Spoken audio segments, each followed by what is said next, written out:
Hello. Hello. आवाज आ रही है मेरी? Yes, ma'am. हेलो।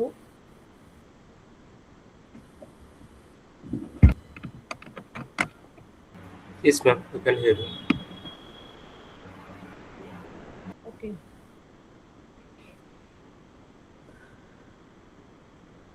तो गुड मॉर्निंग स्टूडेंट्स।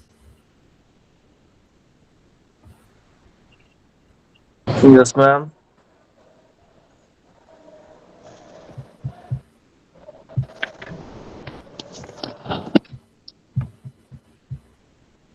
ये अपना माइक अनम्यूट रखें।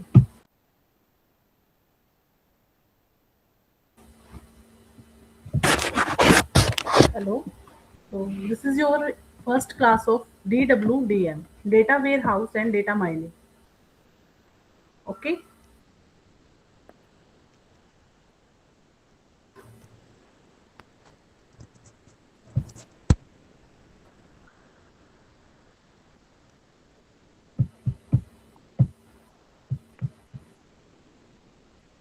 तो मैं आपको एक स्क्रीन शेयर करती हूँ PPT.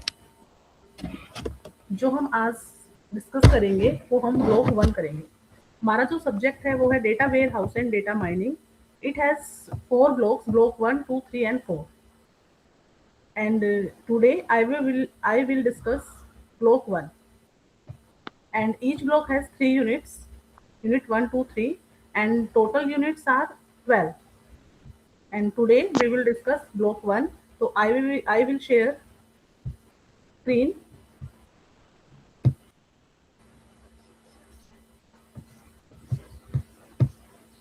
So wait a minute.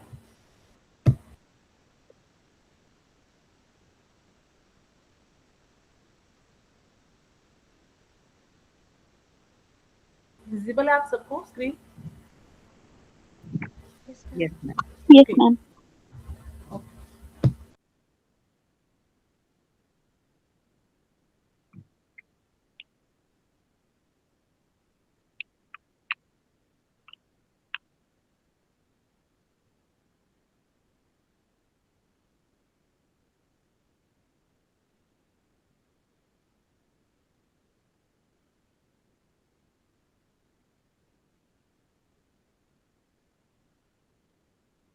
तो क्लास स्टार्ट करते हैं।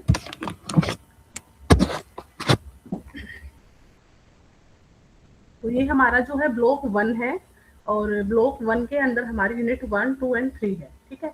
तो जो ये पीपीटी मैंने आपको शेयर की है वो हमारे ब्लॉक 1 की है, कंप्लीट है। ठीक है।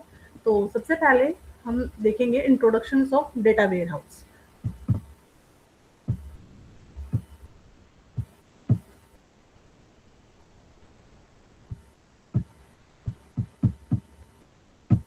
एक सेकेंड वेट करना।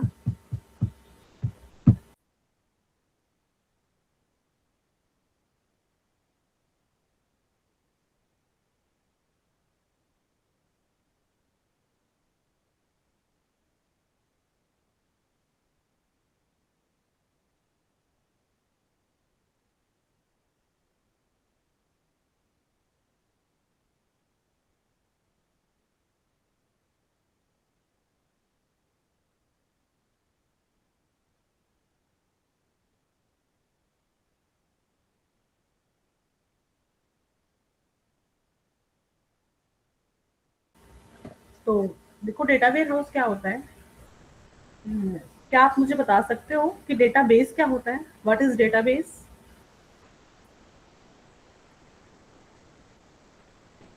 Anyone tell me what is database? The collection of data stored. Um, I mean, it's a Yes, collection of data. collection of data stored in Um, a organized manner. yes, Stored in the form of relations, that Yes, is tables in the form of rows and columns.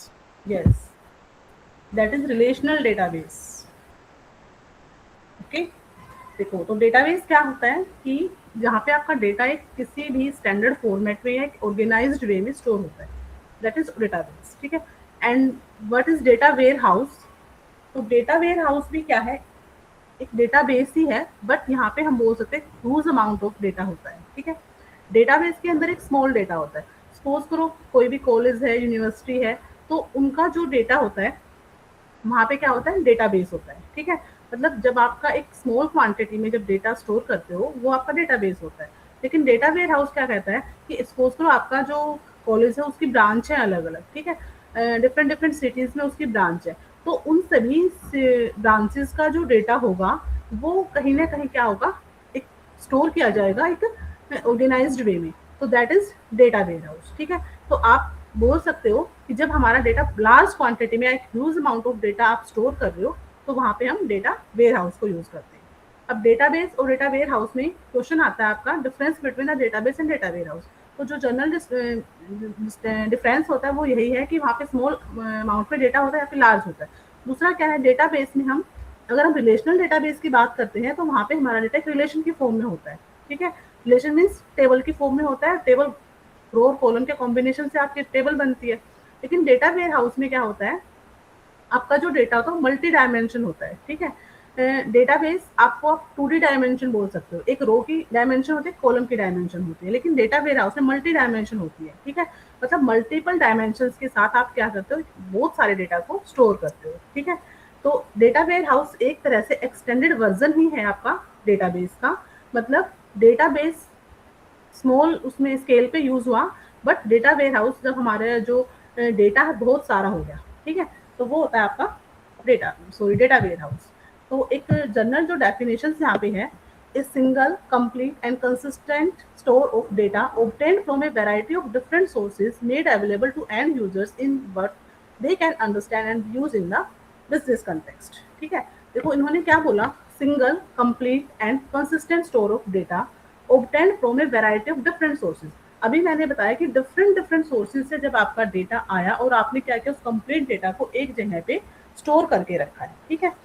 और that are available for end users, और उसको आप क्या कर सकते हो, कोई भी यूजर्स जो है, एंड यूजर्स जो होगा वो उसके लिए अवेलेबल होगा, but they can understand and use in the business context. तो डेटा वेयर हाउस का हम जो यूज करते हैं वो क्या करते हैं कि उस डेटा को आप आगे फ्यूचर्स के लिए एनालिसिस करते हैं उस डेटा का, मतलब फ्यूचर्स के लिए आप उस डेटा को यूज कर सकते हो डेटा वेयर हाउस के लिए, ठीक है।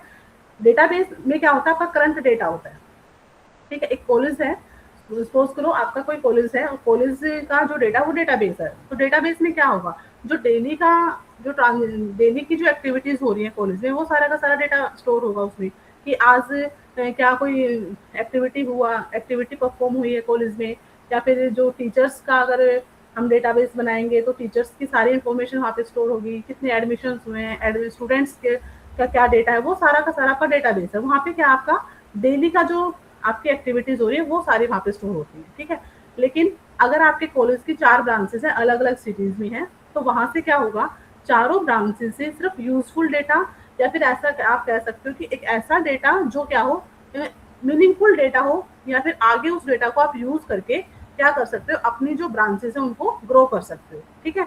तो हम क्या करते हैं, सभी ब्रांचेस से डेटा उठाते हैं और उसको एक डेटा वेयर हाउस में स्टोर कर लेते हैं, ठीक है।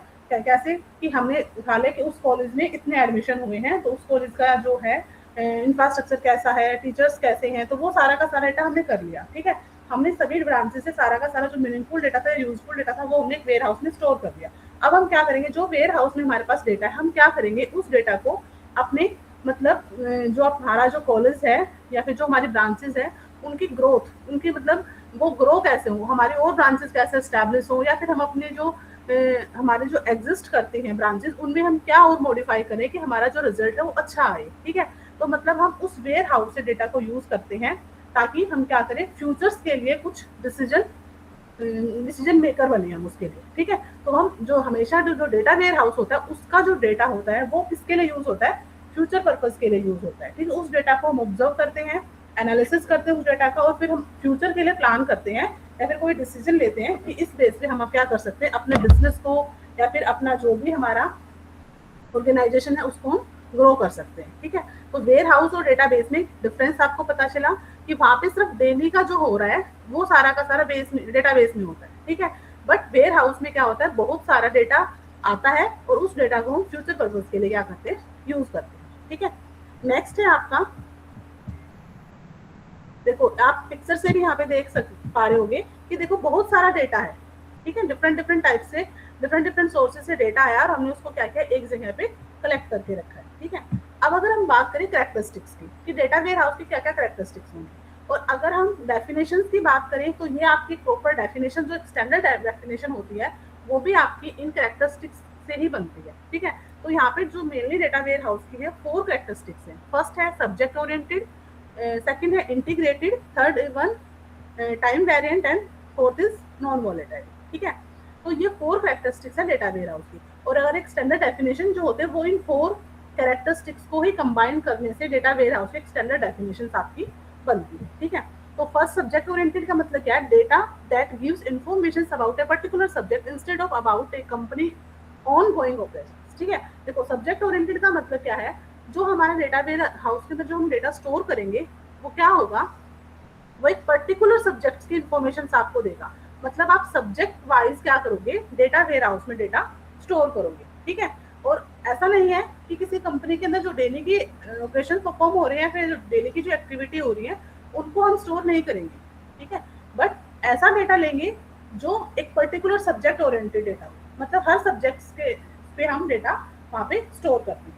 थर्ड है, सेकंड है integrated. Integrated data that is gathered into data warehouse from a variety of sources and merge into a coherent whole. मतलब हम क्या करते हैं कि जो डेटा हमें डेटा वेयरहाउस में स्टोर करना है वो कहाँ से आएगा, वो डिफरेंट डिफरेंट सोर्सेज से आएगा। मतलब आप बोल सकते हैं वैरायटी ऑफ डेटा वहाँ पे आपका होता है, फिर हम उनको क्या करते हैं, मर्ज करते हैं एक स्टैंडर्ड फॉर्मेट में, उसको वहाँ पे हम स्टोर करके रख लेते हैं। Third one is time variant. All data in the data warehouse is identified with a particular time period. मतलब डेटा वेयरहाउस के अंदर आप क्या देख सकते हो कि जो आपका डेटा होगा वो टाइम बेस्ड होगा। मतलब आप जैसे आप अगर कोई भी हिस्टोरिकल डेटा की बात करेंगे कि हमें उस टाइम से उस टाइम का डेटा चाहिए, तो वो डेटा भी वहाँ पे क्या होगा, आपका अवेलेबल होगा। मतलब टाइम टू टाइम हम क्या करते हैं, वहाँ पे डेटा को स्टोर करते हैं। ठीक है, फोर्थ वन है non volatile. Data is stable in the data warehouse, more data is added but data is never removed. आप क्या कर सकते हो, डेटा के जो डेटा वेयरहाउस में जो डेटा चला गया वो आपका क्या है, स्टेबल हो गया। मतलब आप उसमें और डेटा ऐड कर सकते हो, कुछ मॉडिफाई कर सकते हो, बट उसको आप प्रॉपर कंप्लीटली उसको आप रिमूव नहीं कर सकते। ठीक है, तो जो डेटा वेयरहाउस में जो डेटा होता है वो नॉन वॉलेटाइल फॉर्म में होता है। ठीक है, देखो डेटाबेस में डेटा वॉलेटाइल हो सकता है, आप चेंज कर सकते हो, उस डेटा को रिमूव भी कर सकते हो, बट वेयर हाउस के अंदर जो डेटा चलेगा, क्योंकि हम वहाँ पे वही डेटा लेके आएंगे जो क्या हो, मीनिंगफुल डेटा हो, या फिर एक ऐसा डेटा हो जो फ्यूचर के लिए हमें आपको यूज करना है, तो हम उस डेटा को स्टेबल रखते हैं। क्यों, क्योंकि हमें क्या करना है, उस डेटा के बेस पे क्या करना है, फ्यूचर के लिए डिसीजन लेना है। ठीक है, तो जो ये 4 मेन कैरेक्टरिस्टिक्स हैं, subject oriented, integrated, time variant and non volatile. ठीक है, इन्हीं से हम क्या बनाते हैं, एक स्टैंडर्ड आपकी डेटा वेयरहाउस की डेफिनेशन बनती है। अगर आपसे क्वेश्चन आता है डिफाइन करो डेटा वेयरहाउस को, तो आप इन 4 कैरेक्टरिस्टिक्स को डिफाइन कर देना, that is the definition of data warehouse. ठीक है, तो समझ आया डेटा वेयरहाउस में क्या होता है, सब्जेक्ट ओरिएंटेड डेटा होता है, दूसरा इंटीग्रेटेड होता है, टाइम वेरिएंट होता है, नॉन वॉलेटाइल डेटा होता है। ठीक है, क्लियर हुआ। क्वेश्चन जो आता है आपका, इसमें से जो क्वेश्चन बनता है वो मेनली बनता है डिफरेंस का, कि डेटाबेस और डेटा वेयरहाउस। क्यों, क्योंकि हम डेटाबेस यूज करते हैं, तो ऐसा क्या था, क्या लिमिटेशंस थी डेटाबेस की कि हमें डेटा वेयरहाउस को यूज करना पड़ा। ठीक है, दूसरा फिर क्या हुआ, जब हमने डेटा वेयरहाउस यूज किया तो उसके अंदर हम क्या क्या उसकी कैरेक्टरिस्टिक्स हैं, क्या क्या फीचर्स है डेटा वेयरहाउस के अंदर। ठीक है, तो वो सब हमने यहाँ पे डिस्कस किया। नेक्स्ट है, यहाँ तक क्लियर है आपको। अगर डेफिनेशन भी आती है पेपर में, तो आप इन चारों कैरेक्टरिस्टिक्स को वहां पे डिफाइन कर दो, वो आपकी डेफिनेशन ही होगी। ठीक है, यस,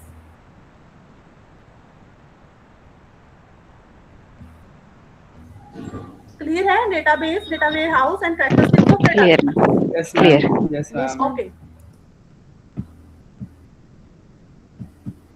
नेक्स्ट है आपका, अब हम अप्रोच की बात करते हैं कि जब हम डेटा वेयरहाउस के अंदर जब हम डेटा स्टोर करते हैं तो हम किस अप्रोच के साथ डेटा हमारा कैसे आता है, मतलब कौन सी अप्रोच हम फॉलो करते हैं। ठीक है, तो हम यहाँ पे मेनली 2 अप्रोच फॉलो करते हैं, एक होते हैं टॉप डाउन अप्रोच, एक होते हैं बॉटम अप अप्रोच। ठीक है, मतलब अब हम अभी तक हम सिर्फ डेटा वेयरहाउस के बारे में पढ़ ले कि डेटा वेयरहाउस में डेटा जो है क्या होता है, आ कैसे रहा है। ठीक है, एक होता है डेटा माइनिंग, जो हम आगे पढ़ेंगे डेटा माइनिंग होता है कि जो डेटा वेयर हाउस में जो डेटा है उसको आपको यूज कैसे करना है, ठीक है, उसको आप एक्सट्रैक्ट कैसे करोगे, वो माइनिंग होती है। वेयर हाउस मतलब वो स्टोर कैसे हो रहा है वहाँ पे, ठीक है।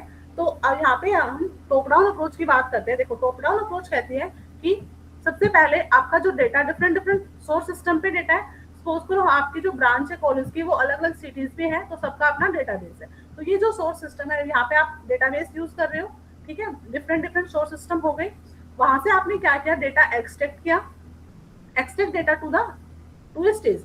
देखो एक होता है स्टेज, स्टेज होता है कि जहाँ पे आप क्या करते हो, आप देखो आपने डेटा उठाया, ऐसा नहीं कि आप सारा का सारा डेटा ही वेयर हाउस में स्टोर करोगे, ऐसा नहीं होता। क्योंकि डेली का डेटाबेस में क्या होता है, डेली का जो एक्टिविटीज हो, डेली जो ऑपरेशन परफॉर्म वो सारा डेटाबेस में होता है। तो ऐसा तो नहीं है कि आप सारा का सारा कोई डेटा उठाया और उसके अंदर वेयर हाउस में स्टोर कर दिया, नहीं। उससे पहले वेयर हाउस में स्टोर करने से पहले हम डेटा को एक स्टेजिंग एरिया होता है वहां पे डालते हैं, और वहां से हम क्या देखते हैं कि आगे फ्यूचर के लिए कौन सा डेटा हमारे लिए यूजफुल है। फिर हम उसी डेटा को वेयर हाउस में स्टोर करते हैं। ये हम आगे पढ़ेंगे कि हम कैसे स्टेजिंग एरिया में जाते हैं, ठीक है। तो यहाँ पे वही हुआ है कि आपका डेटा डिफरेंट डिफरेंट सोर्सेज से आया, उसको उन्होंने क्या किया, एक्सट्रैक्ट किया और स्टेज करके वेयर हाउस में डाल दिया, ठीक है। अब डेटा वेयर हाउस में हमने पढ़ लिया कि बहुत सारा डेटा हमने स्टोर कर लिया। अब उसके बाद हम क्या करेंगे, वेयर हाउस में ऐसा तो नहीं है कि बहुत सारा डेटा है, मिक्स डेटा पड़ा रहेगा, नहीं। तो हम फिर क्या करेंगे, उस वेयर हाउस से क्या बना देंगे, सब्जेक्ट ओरिएंटेड स्मार्ट बना देंगे, ठीक है। तो हमने यहाँ पे क्या कर दिया, वेयर हाउस से क्या बना दिया, डिफरेंट डिफरेंट मार्ट बना दिए, ठीक है। तो ये मतलब जो मार्ट होंगे वो स्पेसिफिक होंगे, ठीक है। पर्टिकुलर जो सब्जेक्ट ओरिएंटेड डेटा को उसको हमने एक मार्ट में डाल दिया, दूसरा जो पर्टिकुलर डेटा होगा उसको दूसरे मार्ट में डाल दिया। इससे क्या होगा, डेटा जो है हम इजीली एक्सेस कर पाएंगे वेयर हाउस में।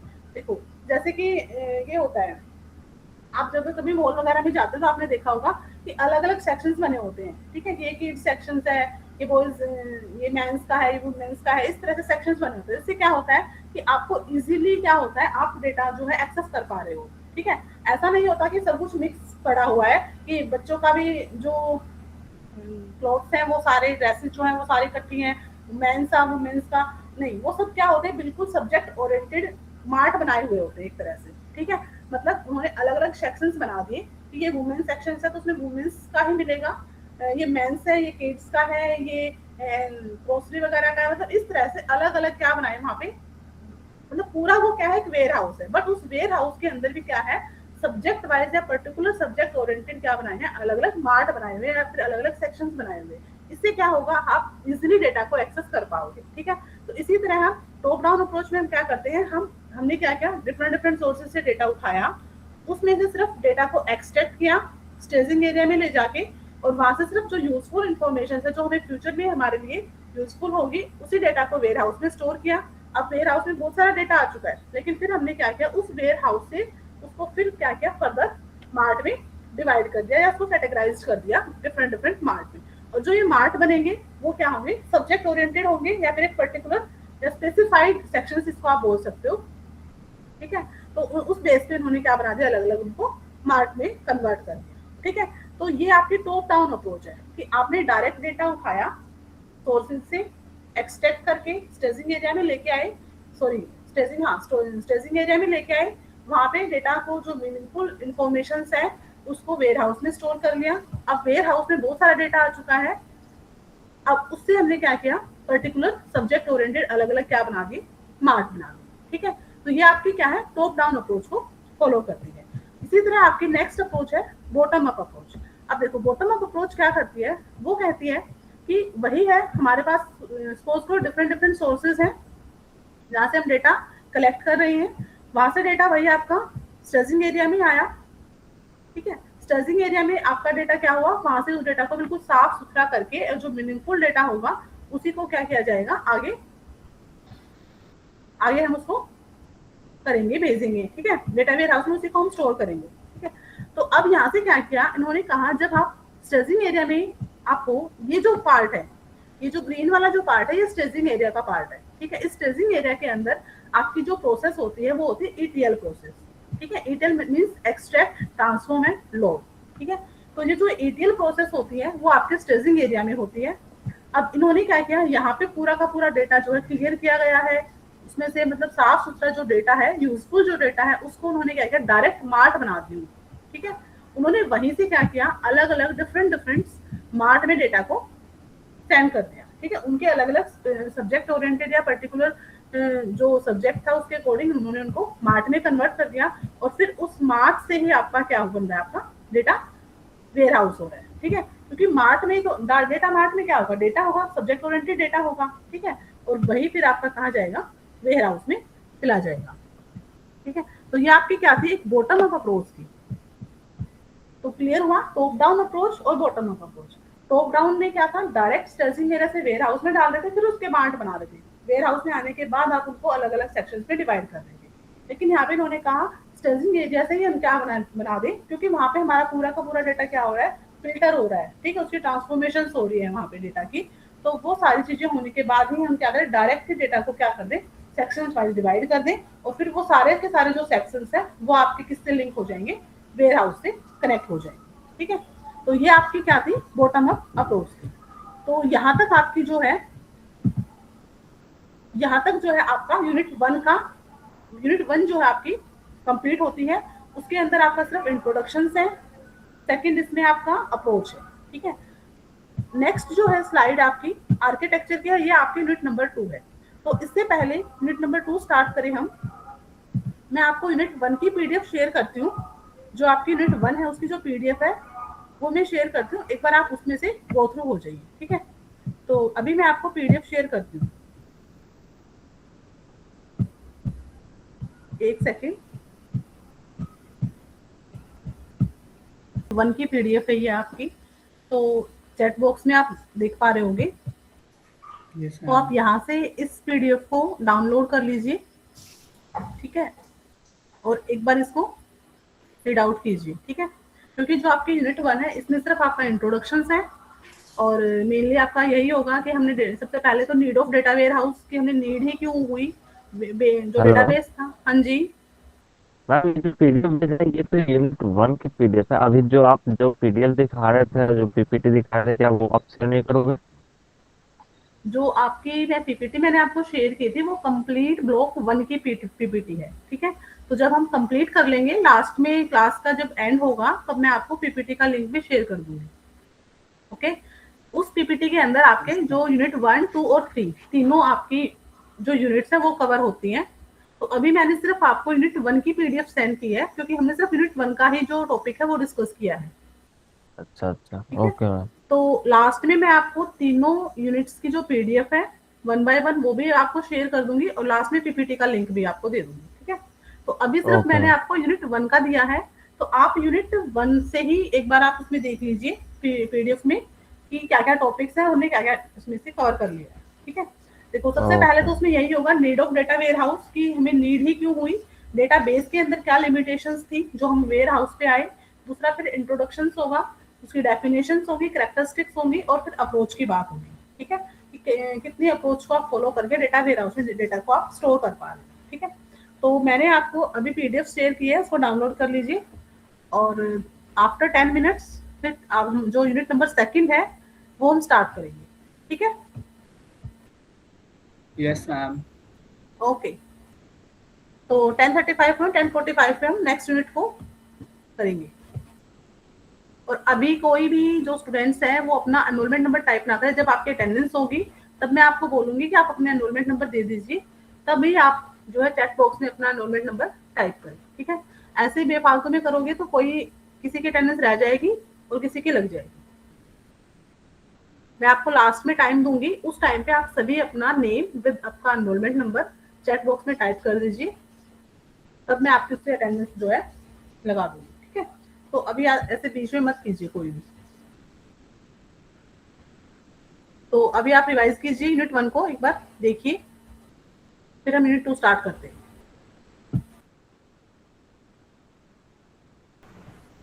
तो अब हम करेंगे unit number 2 data warehouse architecture. ठीक है,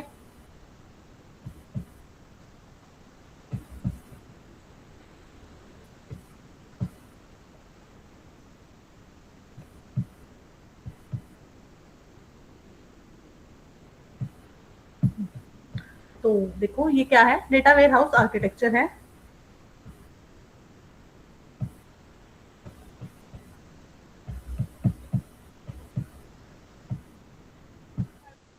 हाँ जी, तो स्क्रीन शेयर करना आर्किटेक्चर है। मतलब स्क्रीन शेयर नहीं है क्या? है मैम। मैंने कर रखी है स्क्रीन तो शेयर ऑलरेडी। विजिबल है आप सबको screen? Yes ma'am. Okay, yes ma'am. ठीक है। तो देखो अब हम आर्किटेक्चर की बात करते हैं कि अभी हमने देखा कि अप्रोच कौन सी थी, कैसे कैसे हम डेटा को वहां पे लेके आ रहे थे, ठीक है। लेकिन आर्किटेक्चर क्या बताता है कि जो आपका डेटा वेयर हाउस जो है उसमें अंदर उसके अंदर जो डेटा है वो कैसे उसको क्या किया गया है, उसका स्ट्रक्चर बनाया गया है, कैसे उसको डिजाइन किया गया है, ठीक है। तो जब हम आर्किटेक्चर की बात करते हैं तो हमारे पास यहाँ पे 3 टाइप्स के हम आर्किटेक्चर फॉलो करते हैं, ठीक है। देखो ये तो वही है कि डिफरेंट डिफरेंट सोर्सेज से डेटा आया, इंटीग्रेट करके डेटा वेयर हाउस में रख लिया। एक होता है मेटा डेटा। देखो मेटा डेटा क्या होता है, डेटा अबाउट डेटा। अब वेयर हाउस के अंदर हमने देखा कि जो डेटा है बहुत एक ह्यूज अमाउंट ऑफ डेटा हमने स्टोर कर लिया, ठीक है। या फिर आप बोल सकते समराइज डेटा आपने वहां पे आपके पास है, ठीक है। मेटा डेटा क्या कहता है कि जो डेटा है उस डेटा के बारे में ही डेटा, कि जो डेटा है वो कहाँ पे है, किस लोकेशन पे स्टोर है, ठीक है, वो कैसे आप उसको एक्सट्रैक्ट कर पाओगे, वो आपका मेटा डेटा होता है, ठीक है। तो डेटा वेयर हाउस का क्या होता है, मेटा डेटा। जैसे आपकी बुक है कोई भी, तो बुक के बाहर क्या होता है, इंडेक्स होता है, ठीक है। इंडेक्स में क्या देखते हो कि जो पर्टिकुलर टॉपिक है वो किस पेज नंबर पे, उसकी लोकेशन क्या है, वो आप इंडेक्स से निकालते हो, ठीक है। इंडेक्स से आपका इससे क्या होगा, आप इजीली उसको एक्सेस कर पा रहे हो। एक तो आप 1 बाय 1 एक एक पेज को कवर करके उस टॉपिक तक पहुंचो, एक या फिर आप इंडेक्स से आप फाइंड आउट कर लो कि उसकी लोकेशन क्या है और आप डायरेक्ट क्या है उस पेज को एक्सेस कर पाते हो, ठीक है। तो इसी तरह जो मेटा डेटा है वो एज ए इंडेक्स वर्क करता है, किसके लिए, वेयर हाउस के लिए, ठीक है। तो मेटा डेटा में बताते हैं कि जो डेटा आपका वेयर हाउस के अंदर डेटा स्टोर किया गया है वो डेटा किस लोकेशन पे है, उसको आप इजिली कैसे एक्सेस कर पाओगे, ठीक है, वो आपका मेटा डेटा बताता है, ठीक है। अब यहाँ पे आपका वेयर हाउस आ चुका है। वेयर हाउस अब हमने अभी पढ़ा था, लास्ट जो हमारा यूनिट 1 थी उसमें हमने पढ़ा था जो वेयर हाउस में हमारा डेटा वो फ्यूचर के लिए हम यूज करते हैं, ठीक है। तो हम क्या करेंगे, कोई भी यूजर कोई क्वेरी जनरेट करेगा, ठीक है। जैसे ही क्वेरी जनरेट हुई तो जो आपकी क्वेरी है वो क्वेरी मैनेजर के पास जाती है। क्वेरी मैनेजर क्या करता है, उस क्वेरी से रिलेटेड जो डेटा है वो वेयर हाउस से एक्सट्रैक्ट करता है और उस यूजर को क्या करता है, उसका रिस्पॉन्स करता है, ठीक है। तो जो क्वेरी और जो उसकी पूरी की पूरी जो एक किसी भी क्वेरी को कंप्लीट करने का जो प्रोसेस होता है वो आपका क्वेरी मैनेजर करता है, ठीक है। मतलब जितनी भी क्वेरीज आती हैं वेयर हाउस से रिगार्डिंग, तो वो सारी की सारी क्वेरी मैनेजर के पास जाते हैं, वो उसको हैंडल करता है। वो कैसे हैंडल करेगा कि क्वेरी आई, क्वेरी से उसने वेयर हाउस से डेटा एक्सट्रैक्ट किया कि जो उसकी क्वेरी है उसके रिलेटेड जो भी डेटा उसको चाहिए यूजर को, उसने उसको वहां से निकाला, एक्सट्रैक्ट किया और क्या क्या यूजर को उसको उसने रिप्लाई कर दिया, ठीक है। तो इस तरह से आपके जो डिफरेंट डिफरेंट क्लाइंट है या फिर यूजर है वो क्वेरी के थ्रू क्या करते हैं, वेयर हाउस को क्या कर सकते हैं, यहाँ से एक्सेस कर पाते हैं, ठीक है। तो ये एक तरह से डेटा वेयर हाउस का आर्किटेक्चर है। नेक्स्ट आपका जो है types of data warehouse architecture. अब अगर हम टाइप्स की बात करें तो mainly 3 types of data warehouse architecture हम फॉलो करते हैं, single tier, 2 tier and 3 tier, ठीक है। 1 बाय 1 हम इनको डिटेल में करेंगे। तो फर्स्ट हम करते हैं single tier data warehouse architecture. देखो सिंगल टायर, पहले हम ये स्लाइड देखते हैं। देखो सिंगल टायर क्या कहता है कि एक ही मतलब एक ही लेवल, एक ही लेयर से क्या होगा, डेटा वेयर हाउस के अंदर डेटा आपका आ जाएगा, ठीक है। देखो सबसे पहले हमने अभी देखा कि डिफरेंट डिफरेंट सोर्सेज से डेटा उठाया, ठीक है। ऑपरेशनल सिस्टम हो सकते हैं, कोई एक्सटर्नल डेटा आ सकता है या फिर फ्लैट फाइल आ सकती है, ठीक है। देखो सपोज करो आपके जैसे रिलायंस के आजकल हर जगह रिलायंस स्मार्ट जो है वो ओपन है, ठीक है। तो एक ही रिलायंस के कम से कम मान लो पूरे इंडिया की अगर हम बात करें 1000, 2000, 4000 इतने रिलायंस स्मार्ट है, ठीक है। तो हर एक पर्टिकुलर जो मार्ट है उसमें क्या होता है, डेली का क्या होता है, डेली ट्रांजेक्शन होती है, ठीक है। कस्टमर जाते हैं डिफरेंट डिफरेंट आइटम्स को परचेज करते हैं, लास्ट में फिर क्या होती है, आपकी बिलिंग वगैरह होती है। तो जो आपकी बिलिंग होती है उसमें पूरा आपका क्या होता है, डिटेल होती है कि जो कस्टमर है उसका क्या, कस्टमर का एड्रेस क्या है, उसका फोन नंबर क्या है, उसने कौन कौन से आइटम खरीदे हैं, तो वो सारे के सारे वहाँ पे बिलिंग में सारी की सारी इन्फॉर्मेशन आपकी स्टोर होती है। तो एक रिलायंस स्मार्ट में डेली की 1000, 2000, 4000 ऐसी ट्रांजेक्शन हो रही है। और अगर हमारे पास पूरे ओवरऑल इंडिया 2000 रिलायंस स्मार्ट हैं और एक रिलायंस स्मार्ट में डेली का 2000 ट्रांजेक्शन हो रही है, तो आप देखो कितना सारा डेटा जो हो गया वहां पे आपका कलेक्ट हो गया, ठीक है। अब वो क्या करेंगे, जो डेली के जो रिलायंस स्मार्ट वाले हैं वो डेली का डेटा अपने पास नहीं रखेंगे। वो क्या करेंगे, वो एक टाइम फिक्स कर लेते हैं, एक पॉलिसी बना लेते हैं कि हम जो जितने भी डिफरेंट डिफरेंट सिटीज में जो मार्ट है वो क्या करेंगे, एक पॉलिसी बना ले कि इस टाइम पे सारे के सारे जो है अपना जो डेटा है उनका जो डेली का ऑपरेशंस परफॉर्म हुए हैं वो सारे के सारे एक जगह पे क्या कर देंगे, सेंड कर देंगे या फिर उसको स्टोर कर लेंगे, ठीक है। तो इस तरह से जो ऑपरेशनल डेटा का मतलब यही है कि जो डेली एक कंपनी ने या एक मार्ट में जो डेली ऑपरेशंस हुए हैं वो सारा का सारा डेटा उठाया और कहाँ रख दिया, स्टेजिंग एरिया के अंदर रख दिया, ठीक है, एक्सट्रैक्ट किया और उसको कहाँ लेके जाएंगे हम, वेयर हाउस में हमें लेके जाना है, ठीक है। अब ऐसा नहीं है वेयर हाउस में डेली का ही एक एक मतलब जो चीज खरीदी है उसका वो करेंगे, लास्ट में वो क्या निकालते हैं, मीनिंगफुल डेटा जो हम बोल रहे थे या यूजफुल डेटा हम जो बोल रहे थे, तो हर एक रिलायंस स्मार्ट ने डेली का अपना दे दिया, लेकिन वेयर हाउस में सारा का सारा डेटा नहीं स्टोर होता।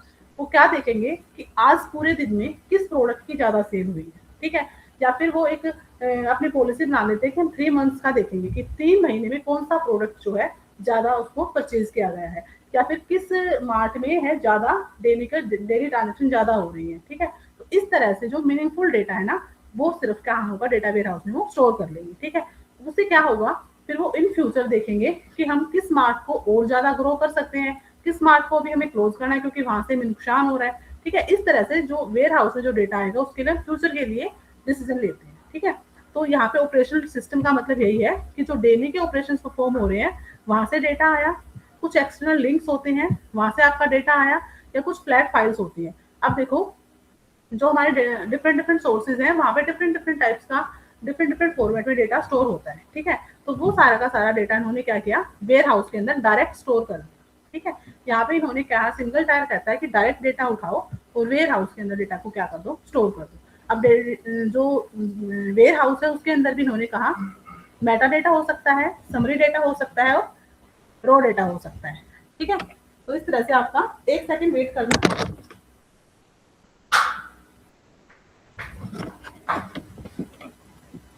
हेलो,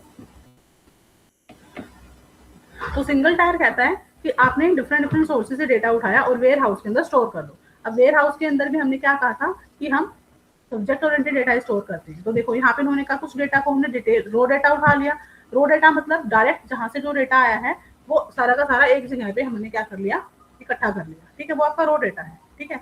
उसी रो डेटा से हमने क्या किया, कुछ डेटा को समराइज किया है। अब अभी मैंने बताया कि डिफरेंट सोर्सेज ऑफ डेटा आ रहा है, डेली का आ रहा है, तो हम सारे का सारा डेटा वेयर हाउस में स्टोर नहीं करते, उसमें से हम उसको डेटा को समराइज कर लेते हैं। समराइज का मतलब जो हमारे लिए फ्यूचर के लिए यूजफुल होगा वही डेटा हम क्या रखेंगे, समराइज डेटा बना लेंगे उसका। एक होगा Meta data, data about data. तो इस तरह से हमने क्या किया, डेटा वेयर हाउस में डायरेक्ट जो डेटा था डिफरेंट सोर्सेज से वो उठाया और इसमें मतलब इस तरह से मार्ट बना लिया, एक तरह के मार्ट ही हैं आपके।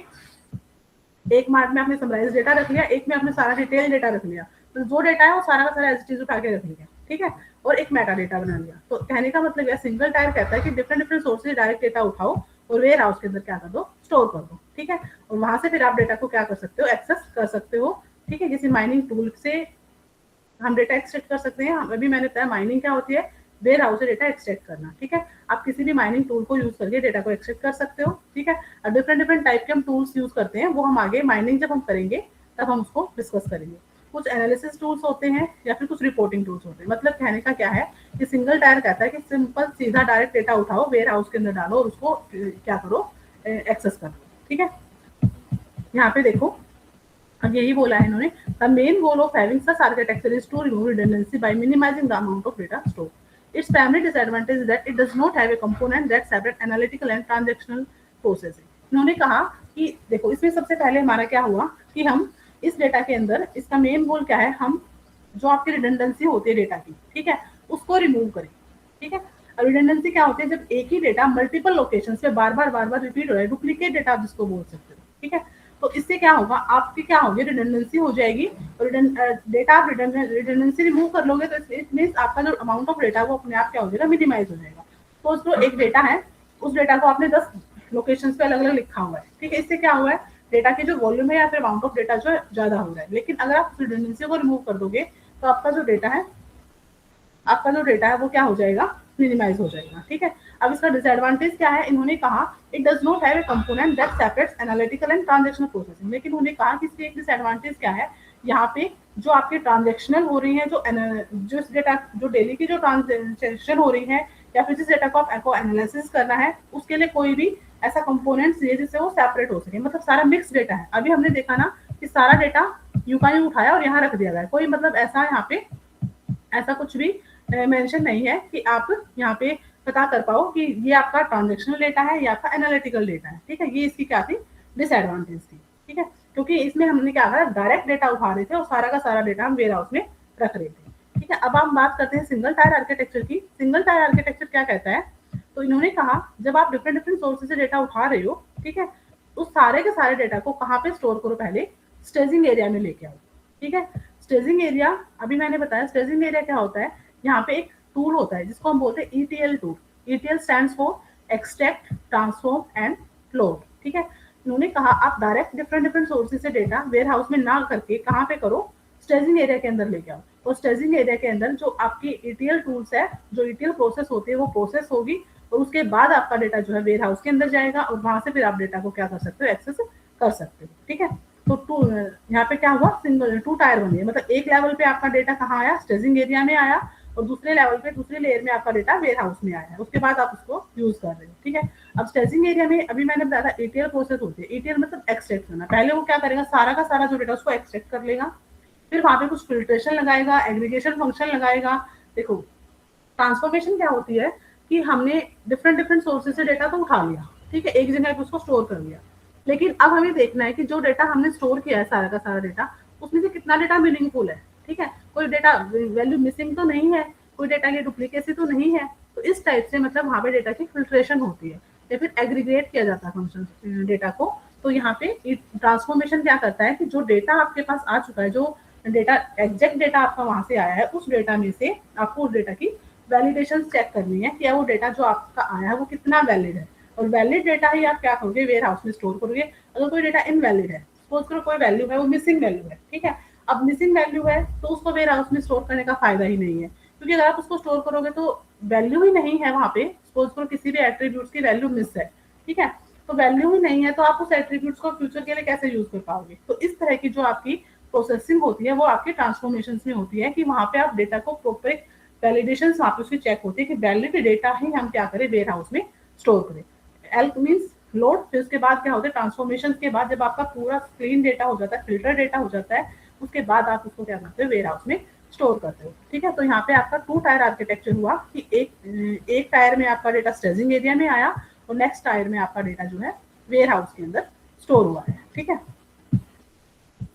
अब यहाँ पे कहता है the two tier architecture includes staging area for all data sources before the data warehouse layer. ठीक है, मतलब वेयर हाउस लेयर में जाने से पहले आपका डेटा जो है स्टेजिंग एरिया में ही आएगा। By adding a staging area between the sources and the storage repository. देखो स्टोरेज रिपोजिटरी यहाँ पे हमारे क्या है, वेयर हाउस की बात हो रही है। वेयर हाउस को आप स्टोरेज रिपोजिटरी भी बोल सकते हो। तो उन्होंने कहा जो स्टेजिंग एरिया है वो आपके सोर्सेज, जो आपके डायरेक्ट सोर्सेज हैं या फिर आपके एक्सटर्नल सोर्सेज हैं, वहां से आपका डेटा स्टेजिंग एरिया में आएगा, फिर आपका क्या होगा, स्टोरेज रिपोजिटरी में जाएगा। You ensure all data loaded into data warehouse is cleansed and in the appropriate format. ठीक है, अभी मैंने यही बताया कि जो स्टेजिंग एरिया में जो डेटा होगा वहीं पे आपकी ETL प्रोसेस के थ्रू डेटा पूरा प्रॉपर वैलिड हो जाएगा, क्लीन हो जाएगा, उसके बाद ही आपका डेटा क्या होगा, वेयर हाउस में स्टोर होगा। ठीक है, थर्ड आर्किटेक्चर की अगर हम बात करें, थर्ड आर्किटेक्चर देखो क्या कहता है, इन्होंने कहा ये जो वेयर हाउस में 3 लेयर में डेटा आएगा। ठीक है, अब 3 लेयर्स, फर्स्ट लेयर वही होगी, सोर्सेज से डेटा स्टेजिंग एरिया में आया। ठीक है, स्टेजिंग एरिया से क्या हुआ, वेयर हाउस में आ गया। ठीक है, स्टेजिंग एरिया से डेटा यहाँ पे क्लीन हो गया, फिल्टर हो गया, पूरा डेटा मतलब एग्रीगेट होके वेयर हाउस में आ चुका है। अब वेयर हाउस से क्या बना दिया, उसके डिफरेंट डिफरेंट मार्ट बना दिए। ठीक है, अब वेयर हाउस में ही क्या कर दिया, जो पर्टिकुलर सब्जेक्ट ओरिएंटेड डेटा था उनके अलग अलग सेक्शंस डिवाइड कर दिए। ठीक है, तो ये आपके डेटा मार्ट हो गए और आप क्या कर सकते हो, इन डिफरेंट डिफरेंट जो डेटा मार्ट है उनको आप क्या कर सकते हो, एज पर यूजर की क्वेरी हम उनको यूज कर सकते हैं। ठीक है, तो यहाँ पे जो आपका वेयर हाउस है ये 3 लेयर में वर्क करता है। फर्स्ट लेयर में क्या होगा, सोर्सेज से स्टेजिंग एरिया में आया डेटा, सेकेंड लेयर में वेयर हाउस में स्टोर हुआ after ETL process, and third में क्या होगा, अब उस वेयर हाउस के हमने क्या बना दिए, डिफरेंट डिफरेंट मार्ट बना दिए। ठीक है, और फिर आप पर्टिकुलर जो मार्ट है उनको आप एक्सेस कर सकते हो, माइनिंग टूल्स की हेल्प से कर सकते हो। ठीक है, क्वेरी जनरेट करके यहाँ पे आप कर सकते हो। ठीक है, तो वो आपका क्या हो जाएगा, 3 टायर आर्किटेक्चर हो जाएगा। ठीक है, अब ये 3 टायर आर्किटेक्चर उसी को एक्सप्लेन किया है कि इसमें हम 3 लेयर में वर्क करते हैं, एक आपका बॉटम टायर, एक आपका मिडिल टायर, एक आपका टॉप टायर। ठीक है, तो जो बॉटम टायर में आपका डेटाबेस सर्वर हो गया, मिडिल में ओलैप सर्वर हो गया और टॉप टायर में आपका फ्रंट एंड टूल्स हो गया। ठीक है, तो देखो यहाँ पे मैंने बोला bottom tier that consist of data warehouse server which almost always in RDBMS, it में include several special data mart and meta data repository. देखो बॉटम टायर हमारा कौन सा हुआ, बॉटम टायर हमारा जो लास्ट में हम जो मार्ट बना रहे हैं वो आपका क्या हुआ, बॉटम टायर हुआ। बीच का जो ओलैप सर्वर हुआ वो आपका क्या हो गया, मिडिल टायर हो गया। और टॉप में आपका जो फ्रंट एंड टूल हो गया, जहाँ से आप डायरेक्ट डेटा उठा रहे हो, वो आपका क्या हो गया, फ्रंट एंड टूल हो गया। ठीक है, तो ये आपका यहाँ से क्या हो गया, 3 टायर आर्किटेक्चर आपका कंप्लीट हो गया। तो जो आपकी यूनिट नंबर 2 है उसमें आपका सिर्फ आर्किटेक्चर्स को ही एक्सप्लेन किया गया है कि आर्किटेक्चर्स क्या होते हैं। अच्छा, अब एक आता है ओलैप और ओएलटीपी। ठीक है, ओलैप के सर्वर क्या होता है, ओएलटीपी सर्वर क्या होता है। ठीक है, वो हम अभी नेक्स्ट स्लाइड में ही है, ये आपकी यूनिट नंबर 3 का पार्ट है। नहीं, ये आपके ब्लॉक नंबर 2 में मिलेगा, फिर आपका हम उसमें देखेंगे ओलैप सर्वर क्या होता है और ओएलटीपी सर्वर क्या होता है। ठीक है,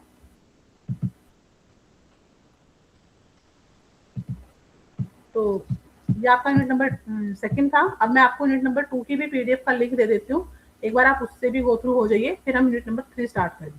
ठीक है, तो अगर पेपर में क्वेश्चन आता है आर्किटेक्चर से, या तो वो स्पेसिफाई करेगा कि कौन सा आर्किटेक्चर आपको करना है, अदरवाइज सिंपल बोलता है डेटा वेयर हाउस आर्किटेक्चर, तो आपको तीनों आर्किटेक्चर्स का ये जो डायग्राम है वो बना दीजिए और उनको एक्सप्लेन कर दीजिए। ठीक है, तो जनरली जो पेपर में क्वेश्चन आता है वो वेयर हाउस से ही आता है, सॉरी आर्किटेक्चर्स ही आता है, तो आपको तीनों ही आर्किटेक्चर्स वहाँ पे क्या करने पड़ेंगे, एक्सप्लेन करने पड़ेंगे। ठीक है, तो सिंपल इनका डायग्राम बना दीजिए और इनकी जो इसके बारे में जो एक्सप्लेनेशन है उसको आप लिख दीजिए। तो अभी मैं आपको यूनिट नंबर 2 की पीडीएफ शेयर करती हूँ।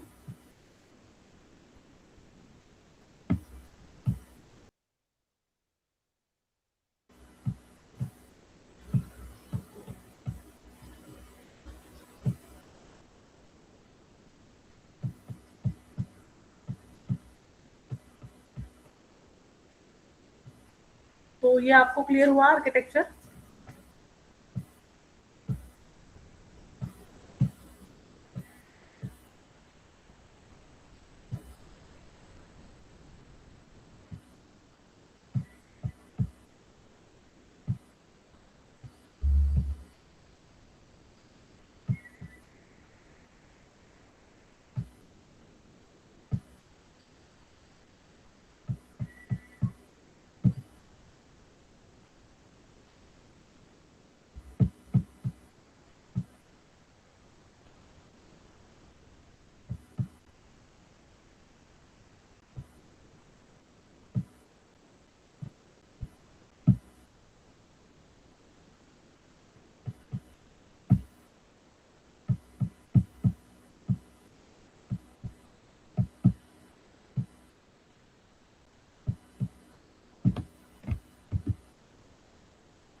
हाँ जी, मैंने आपको यूनिट 2 की जो पीडीएफ है उसका भी लिंक दे दिया है आपको, तो वहाँ से आप डाउनलोड कर लीजिए।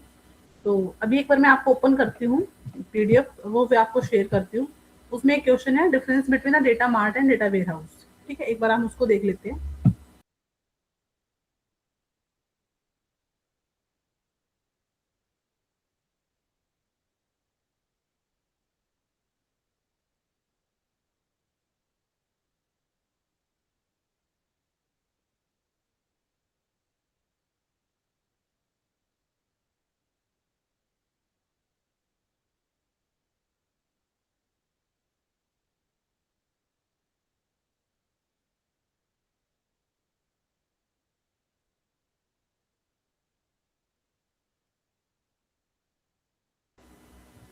यस, स्क्रीन विजिबल है आपको? Yes, ma'am. ठीक है, तो देखो ये वही है आपका, आर्किटेक्चर्स की बात हुई है, टाइप्स ऑफ आर्किटेक्चर्स हैं इसमें।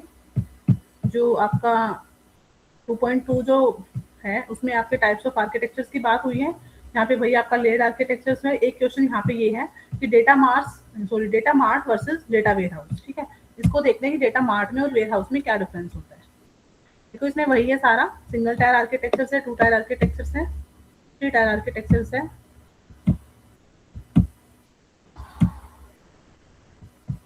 ये कंपोनेंट्स हैं कि कौन कौन से कंपोनेंट्स होंगे। अब कंपोनेंट्स कौन से होते हैं, सोर्सेज हो गए, डिफरेंट डिफरेंट सोर्सेज हो गए, ETL हो गया, वेयर हाउस हो गया, समराइज डेटा हो गया, मेटा डेटा हो गया, ये सारे आपके कंपोनेंट्स हो गए। ठीक है, ये लेयर्ड की बात हुई, लेयर जो स्ट्रक्चर था, लेयर स्ट्रक्चर जो था उसकी बात हुई यहाँ पे। एक सेकंड में आपको एक चीज दिखा रही थी, कहाँ गई?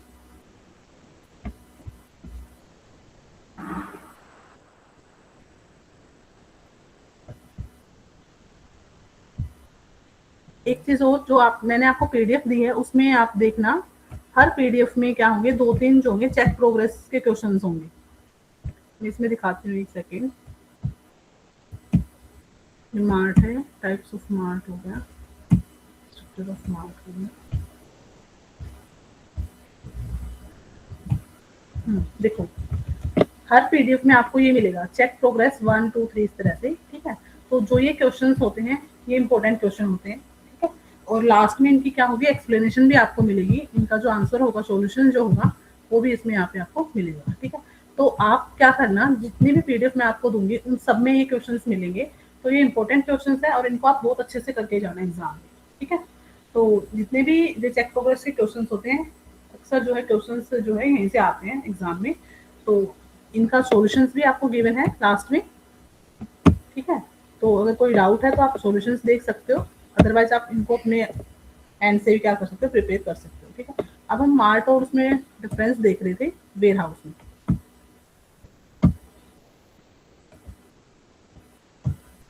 इसमें गिवन ही नहीं है। हाँ देखो यहाँ पे है, तो इसको आप अच्छे से पढ़ लेना।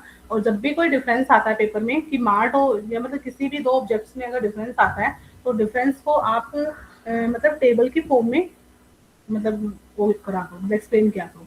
ऐसे डायरेक्ट कभी भी डिफरेंस को मत लिखा करो। जब भी कोई भी डिफरेंस आता है तो उसको टेबल बना के करो। ठीक है, एक टेबल बनाओ जिसमें आप क्या करो, एक साइड 1 ऑब्जेक्ट्स, दूसरी साइड सेकंड ऑब्जेक्ट्स और उसके फीचर्स कि किस बेस पे आप उनको डिफरेंशिएट कर रहे हो। ठीक है, तो हमेशा टेबल की फॉर्म में ही डिफरेंस को एक्सप्लेन किया करो। तो इसमें डायरेक्ट उन्होंने दे रखा है, डायरेक्ट दे रखा है। दूसरी जो पीडीएफ होगी उसमें आप देखना टेबल की फॉर्म में ही मिलेगा कोई भी डिफरेंस होगा जो। ठीक है, तो इसको आप जरूर करना, इस क्वेश्चन को, बहुत इंपॉर्टेंट क्वेश्चन है, मार्ट में और उसमें वेयर हाउस में क्या होगा। ठीक है, अब देखो दोनों इन्होंने क्या बोला, data mart and data warehouse are both highly structured repository where data is stored and managed until it is needed. देखो अभी हमने कहा वेयर हाउस से मार्ट बनाते हैं, तो ऑब्वियसली दोनों ही क्या होंगे, स्ट्रक्चर्ड होंगे। ठीक है, क्योंकि वेयर हाउस के अंदर डेटा आपका स्ट्रक्चर्ड है, तो मार्ट में भी आपका डेटा क्या होगा, स्ट्रक्चर्ड ही होगा। They differ in the scope of data store.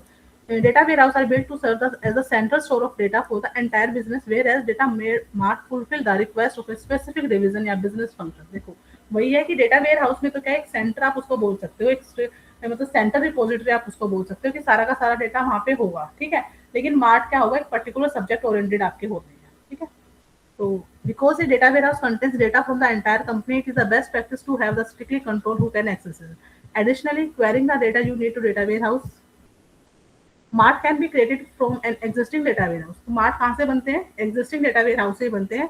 The top down approach and from other sources, या तो आप टॉप डाउन अप्रोच को फॉलो करोगे या फिर बॉटम अप को फॉलो करोगे, such as internal operation system, external system. Similarly data warehouse is relational database stores data.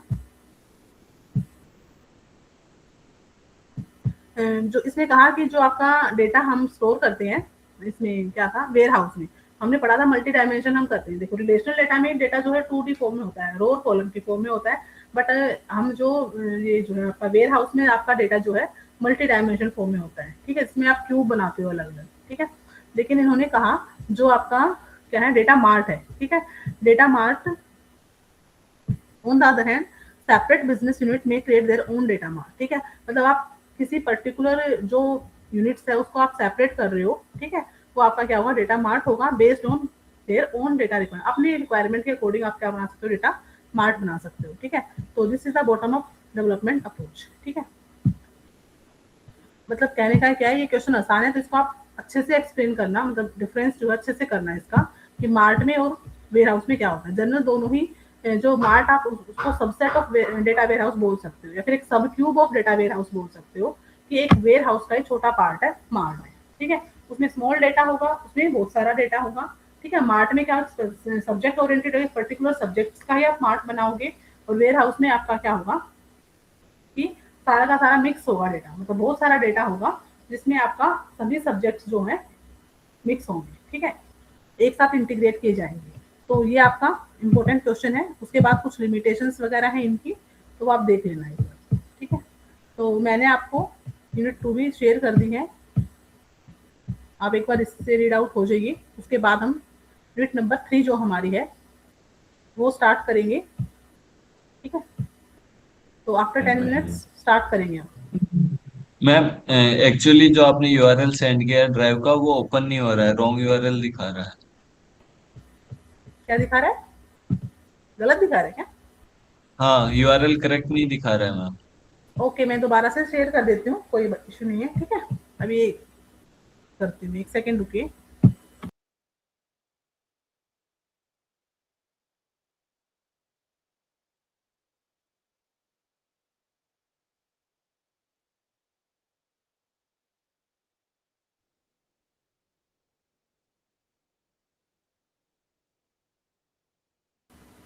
Hello students, हम स्टार्ट करते हैं नेक्स्ट टॉपिक, नेक्स्ट यूनिट। मैं आपको पीपीटी अगेन शेयर करती हूँ।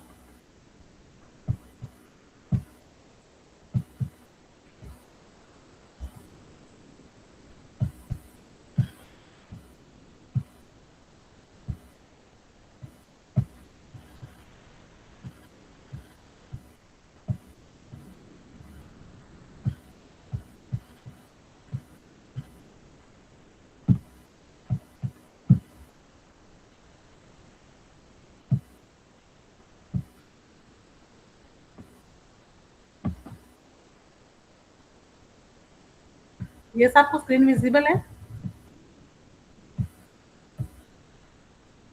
हेलो,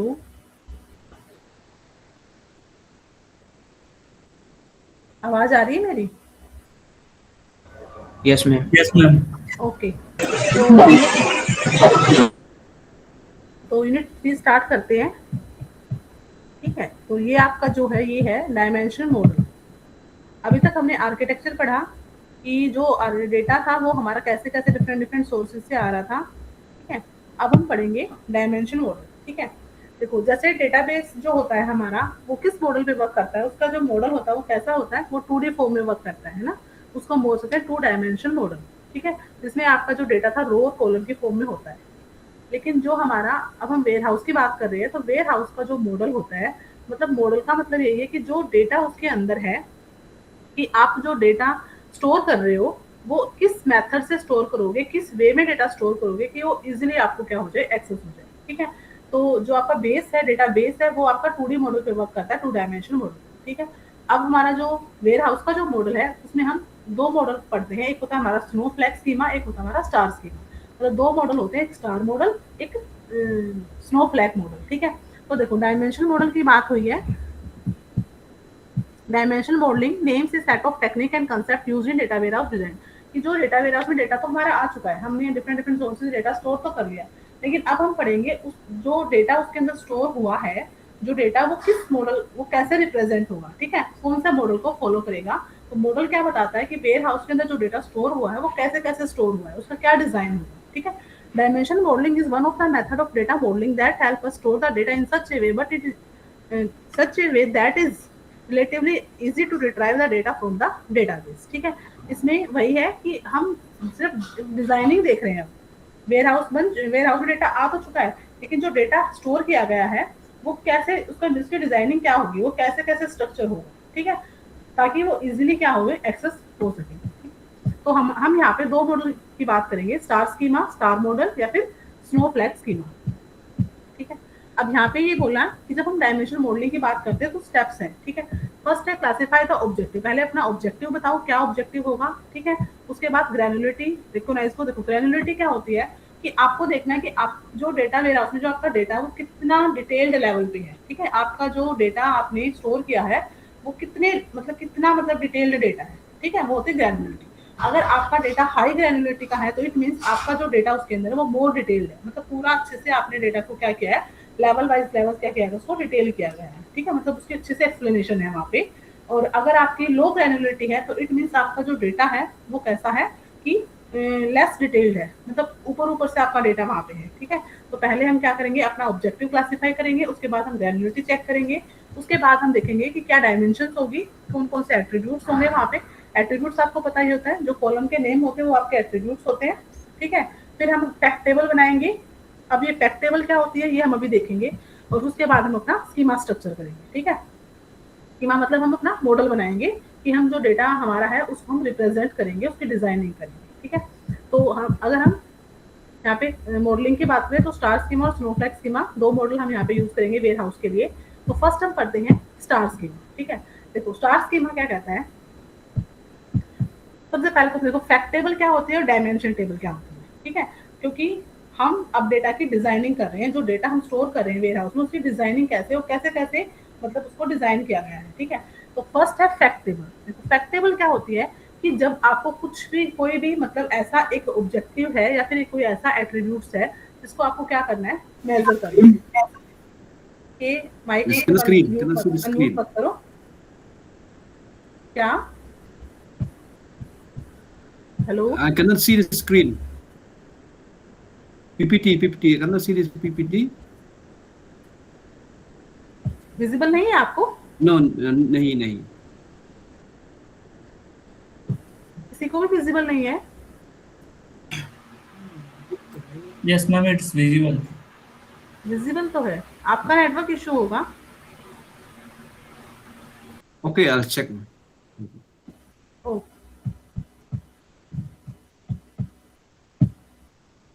तो फैक्ट टेबल क्या होती है कि जिस ऐसी टेबल होती है जिसके अंदर जो आपके एट्रीब्यूट्स होंगे वो जनरली आपको मेजर करने होते हैं, ठीक है। मतलब एक ऐसे एट्रीब्यूट्स होते हैं जिनकी जो वहाँ पे आपका क्वांटिटेटिव डेटा होता है या फिर आपका नंबर्ड डेटा जहाँ पे होता है उसको हम फैक्ट टेबल करते हैं। मतलब एक्चुअली में आपको मेजर क्या करना है वो आपके फैक्ट टेबल डिसाइड करते हैं, सॉरी डिटरमाइन करते हैं, ठीक है। कि जो आप एक स्कीमा बना रहे हो, एक मॉडल बना रहे हो, सबसे पहले देखो हमने यही पढ़ा था ना कि हम अपना ऑब्जेक्टिव क्लासिफाई करेंगे, मतलब आपको क्या मेजर करना है, ठीक है। आप क्या डेटा चाहते हो, किस टॉपिक से रिलेटेड आप डेटा मेजर करना चाहते हो, तो वो आपकी क्या होगी फैक्ट टेबल के अंदर आएगा, ठीक है। डायमेंशन टेबल क्या होती है, उसी फैक्ट टेबल को जब आप एक कंप्लीटली डिस्क्राइब करते हो, ठीक है। मतलब आप बोल सकते हो dimension table is the descriptions of the fact table. मतलब जो फैक्ट टेबल के अंदर जो जो एट्रीब्यूट्स आपने रखे हैं या फिर जो जो आपकी मेजर्स आपने उसमें वहाँ पे रखे हैं उन सबको एक्सप्लेन में मतलब पूरी अच्छे से मतलब क्या करना, एक्सप्लेन करना या डिस्क्राइब करना, वो आपकी क्या होती है डायमेंशन टेबल होती है, ठीक है। फैक्ट टेबल पता चला कि जो आपको मेजर करना है एक्चुअली में एक ऐसा ऑब्जेक्टिव या ऐसा डेटा जो आपको मेजर करना है, ठीक है। अब देखो अभी हमने रिलायंस स्मार्ट का एग्जांपल लिया था, उसमें हमने क्या देखा कि हमें लास्ट में क्या देखना होता है, हमें सेल देखनी होती है, ठीक है। कि हमारा जो रिलायंस की जो हमारी ब्रांचेज होते हैं वहां से कितनी कितनी सेल हो रही है, ठीक है। तो जो सेल्स होगी वो आपकी एक तरह से फैक्ट टेबल होगी, ठीक है।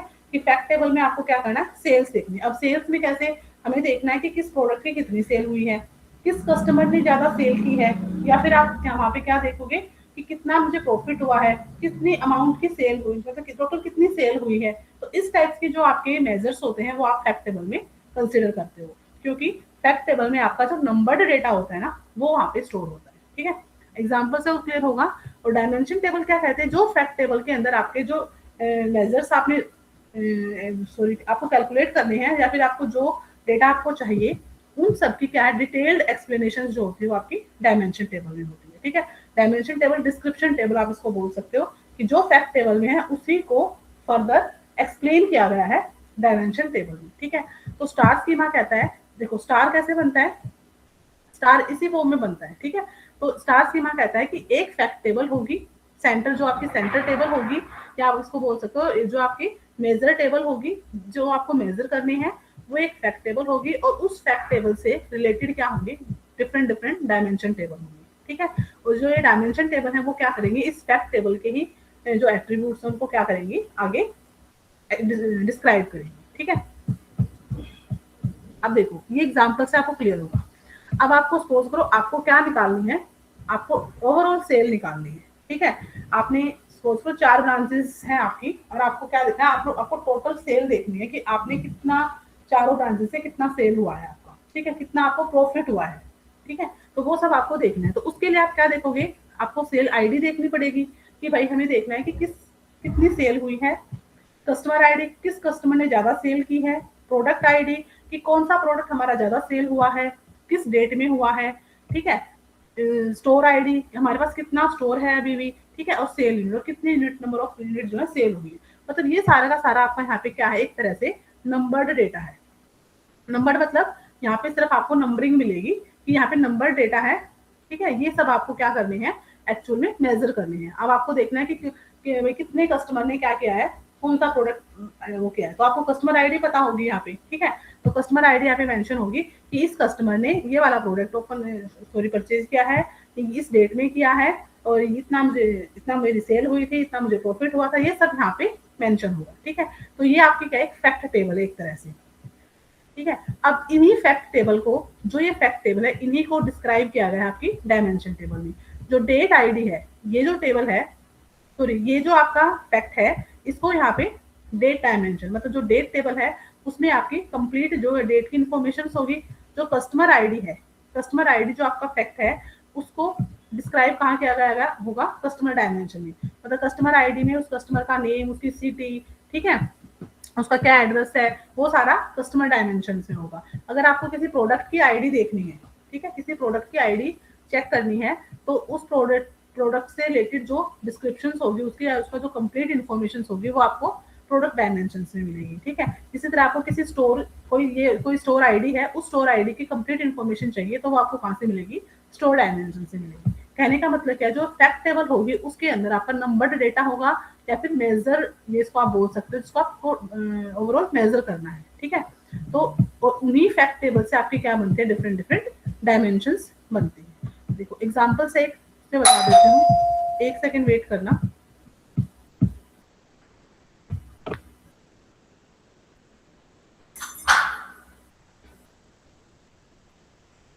कौन,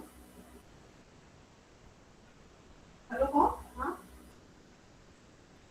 हेलो कौन, हाँ मैं स्कूल जा, नहीं स्कूल जा।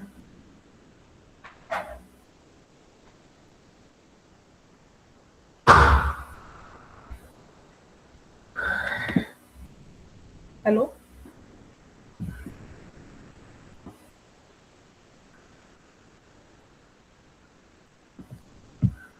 तो देखो एग्जांपल है, सपोज करो ये आपकी जो सेल टेबल थी, सॉरी ये जो सेल फैक्ट था, इसके अंदर आपकी ये डिटेल्स हैं, ठीक है। सेल आईडी है, कस्टमर आईडी है, प्रोडक्ट आईडी है, तो सारा नंबर्ड डेटा यहाँ पे है, ठीक है। अब ये कैसे होगा, इस तरह से होगा। सपोज करो कोई भी प्रोडक्ट आईडी है, सॉरी कोई ट्रांजेक्शन आईडी है, जो ये सारी ट्रांजेक्शन आईडी, मतलब जितने ट्रांजेक्शन हुए सबकी आईडी यहाँ पे गिवन है, किस किस डेट में ट्रांजेक्शन हुए वो सारी यहाँ पे गिवन है, कौन कौन से इस ट्रांजेक्शन में कौन सा प्रोडक्ट परचेज किया था, उस प्रोडक्ट की आईडी यहाँ पे गिवन है, ठीक है। कस्टमर आईडी गिवन है, यहाँ पे कितना अमाउंट मिला है, कितनी सेल हुई है वो यहाँ पे मेंशन है, ठीक है। कितनी क्वांटिटी सेल हुई है वो यहाँ पे मेंशन है, प्रॉफिट कितना हुआ, ये सारा, मतलब ये सारा का सारा यहाँ पे क्या है, नंबर डेटा है, ठीक है। मतलब यहाँ पे सिर्फ आपके नंबर डेटा है, या फिर आप क्वांटिटेटिव डेटा बोल सकते हो कि कितनी क्वांटिटी में ये सारे का जो ट्रांजेक्शन हुई है या प्रोडक्ट सेल हुआ है, वो सारे के सारे यहाँ पे मेंशन है। तो ये आपकी एक तरह से फैक्ट टेबल है, ठीक है। तो फैक्ट टेबल में सिर्फ और सिर्फ क्या होगा, आपका क्वांटिटेटिव डेटा होता है, ठीक है, कि कितने नंबर ऑफ क्वांटिटी में कितनी ट्रांजेक्शन हुई, कितने नंबर क्वांटिटी में प्रोडक्ट सेल हुआ, कितनी प्रॉफिट हुआ, कितना अमाउंट मिला उसको, कितने कस्टमर ने, किस कस्टमर आईडी, कितने कस्टमर ने मतलब प्रोडक्ट को परचेज किया, वो सारा का सारा यहाँ पे मेंशन होगा, ठीक है।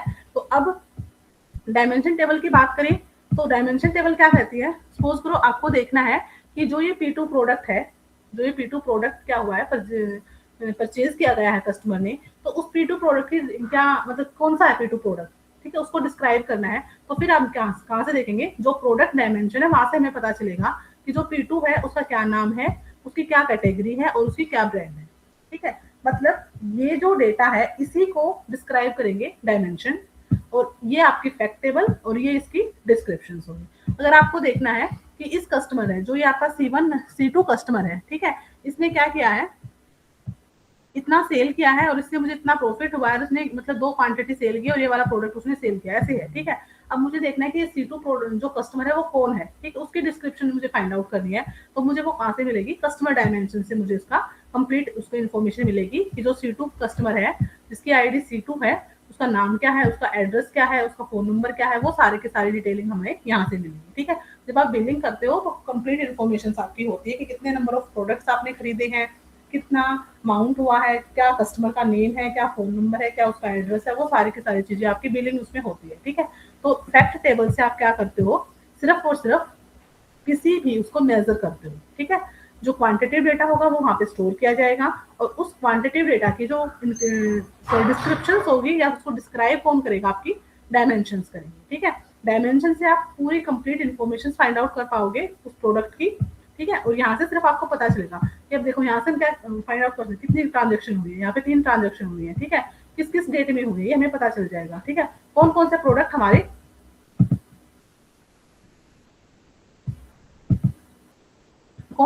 जो प्रोडक्ट हैं वो सेल हुए हैं, ठीक है। किस किस कस्टमर ने खरीदा है, ठीक है।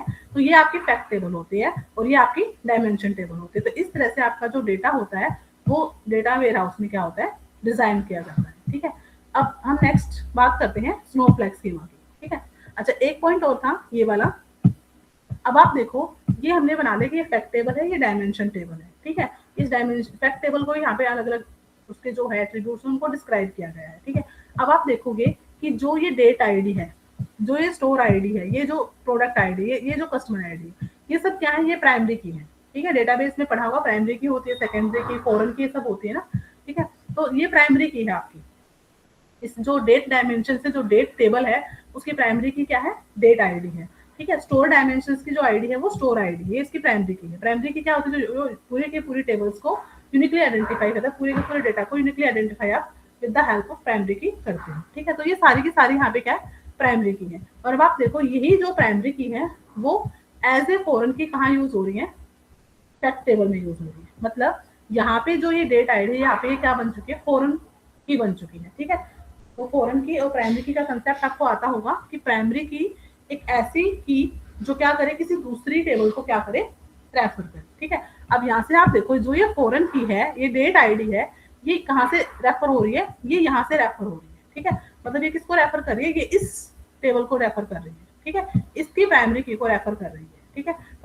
तो आप देखना, तो जो फैक्ट और डायमेंशन टेबल में जो रिलेशनशिप होता है वो कैसा होता है, वो फॉरेन की और प्राइमरी की का रिलेशनशिप वहाँ पे एस्टैब्लिश होता है, ठीक है।